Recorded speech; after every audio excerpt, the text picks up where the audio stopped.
কৈছে হে প্ৰভু যে ভাবিছিলো তোমাক পাই এই দুষ্টৰ মায়াৰ পৰা মই তৰি যাম বুলি ভাবিছিলো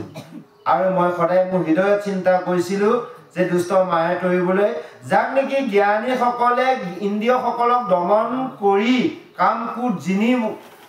জিনিব কি কয় জিনিও তেওঁলোকে ব্ৰহ্মপদ পায়ো কি হয় তেওঁলোকৰ বিঘিনি ঘটে সেইকাৰণে কৈছে জ্ঞানে কমে তাইতে নপৰে ভকতি নকৰে যেনে এতিয়া জ্ঞানীসকলে ইমান দুখ কষ্ট কৰি ইন্দ্ৰিয়সকলক দমন কৰে কাম কুট লোভ মোহ জিনে তেওঁলোকে ব্ৰহ্মপদ পায় তথাপিতো কিন্তু বিঘিনি পৰা আঁতৰিব নোৱাৰে গম পাইছেনে এইটো লিখিত কৈছে পদ ফাকি কৈছে জ্ঞানীগণে দুখে ইন্দ্ৰিয়ক দমি কাম কুধ মোহ জিনি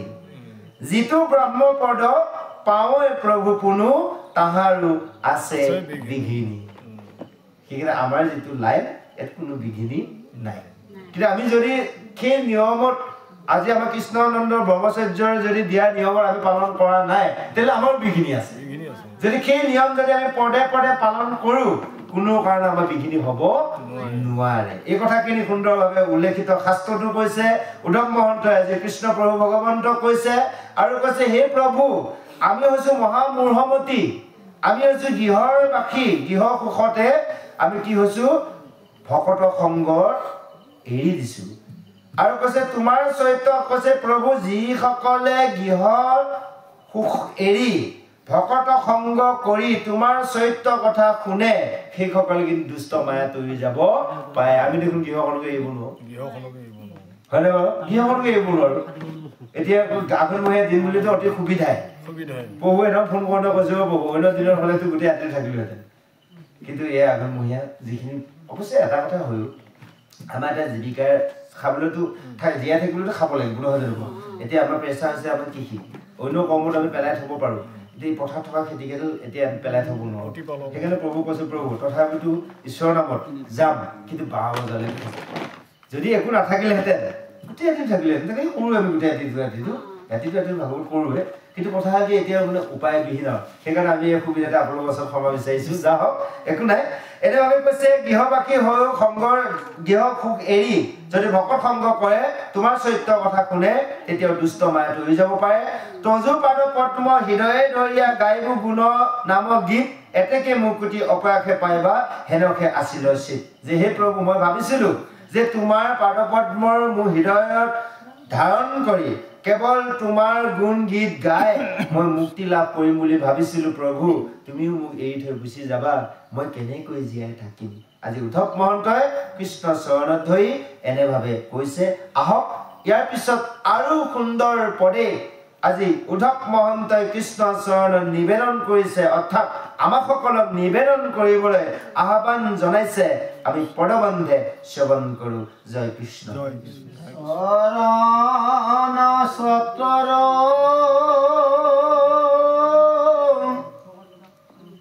ছায়া সেবে যিটো সিটোৱে ৰাইটো তাপ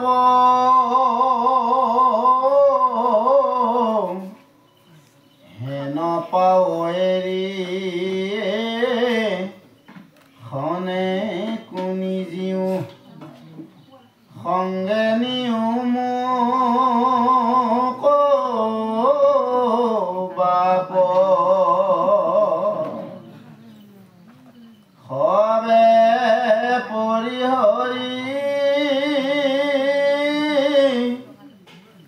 শৰণ দুতয়া তোমাৰ কৰিলো খাৰা তুমি এৰিলাতে বন্ধু মাধৱ দিনতে দেখো আন্ধাৰ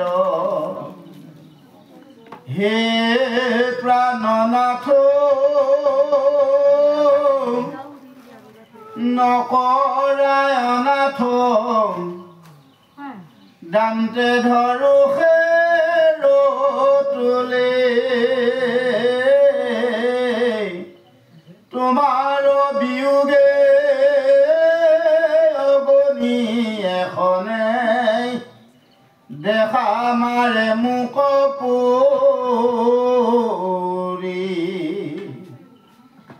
এহি বুলি সন্ত উদ্ধৱ মহন্ত আতি প্ৰেময় অনুৰাগে অনেক কাতৰ পৰিয়া কান্দন্ত পৰিয়া কৃষ্ণ লয়াগে নয়ন ৰণীৰ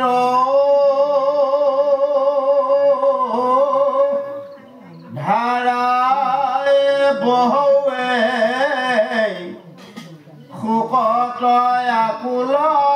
ভাৱে কতো কাকতে কৰিয়া কান্দন্ত ধৰিয়া কৃষ্ণ পাৱে ইহে নয় অৰুণ চৰণ দুখানি তেজি জীবুক নখতে মাধৱ বান্ধৱ নধৰা সমুলে দেউক মুক লগতে এহি বুলি পাৱে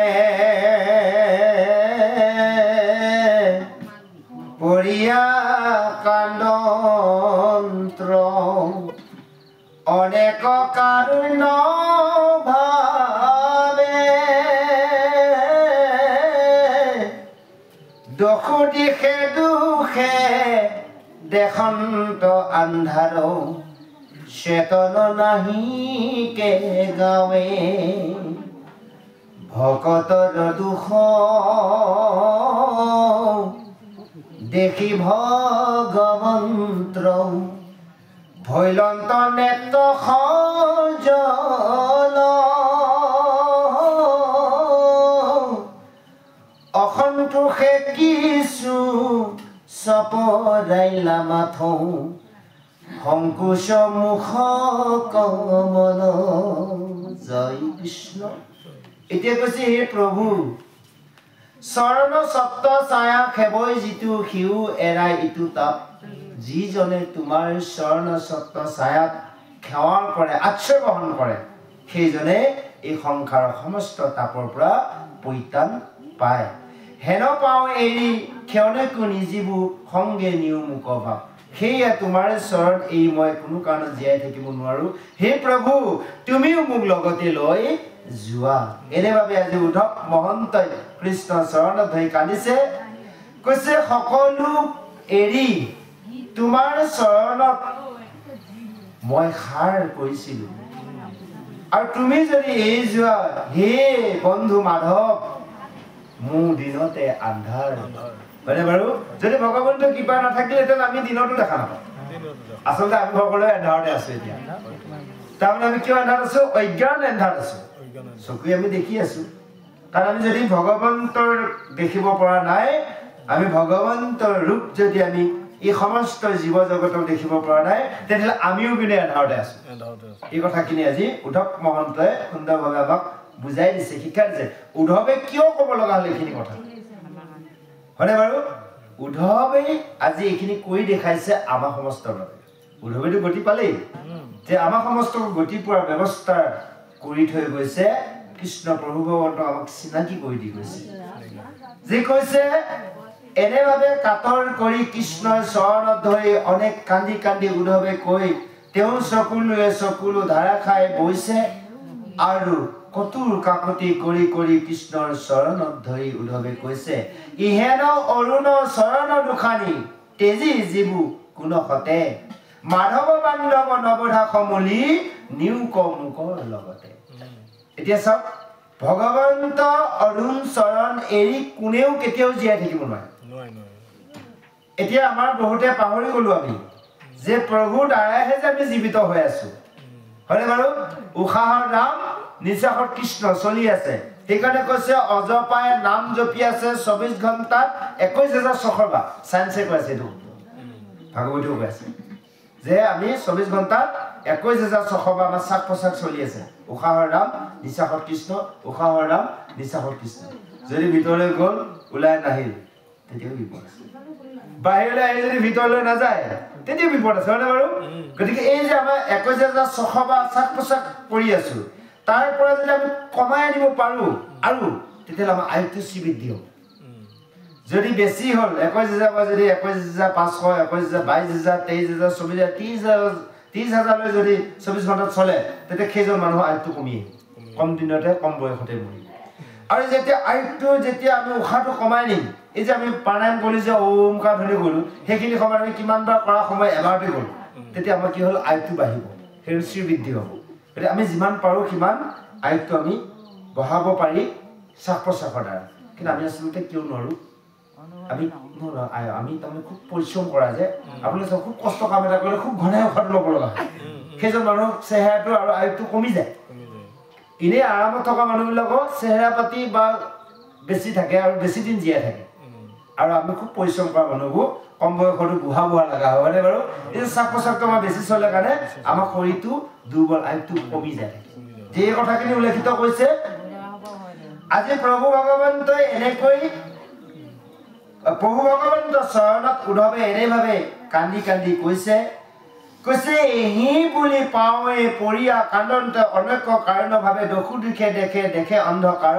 চেতন নাহি গাৱে কান্দি কান্দি উদ্ধৱৰ চেতন নাইকিয়া হৈ গৈছে আৰু উদ্ধৱৰ দুখ দেখি ভগৱন্তৰ দুখ লাগিছে কৈছে ভকতৰ দুখ দেখি ভগৱন্ত ভৈল নেত্ৰ সজল